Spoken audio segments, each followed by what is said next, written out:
Quay County in east central New Mexico, southwestern Quay County in east central New Mexico, until 7:15 p.m. Mountain Daylight Time. At 6:28 p.m. Mountain Daylight Time, a severe thunderstorm was located 12 miles southeast of Newkirk, or 29 miles east of Santa Rosa, moving northeast at 30 miles per hour. Hazard, 60 miles per hour wind gusts and half-dollar size hail. Source, radar indicated. Impact, hail damage to vehicles is expected.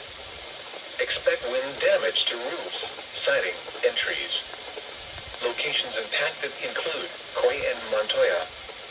This includes Interstate 40 between mile markers 306 and 327.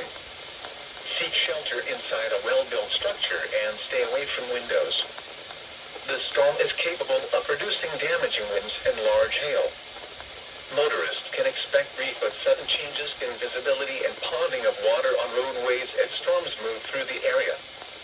Repeating, a severe thunderstorm warning has been issued until 7:15 p.m. Mountain Daylight Time for the following county: Guadalupe, New Mexico,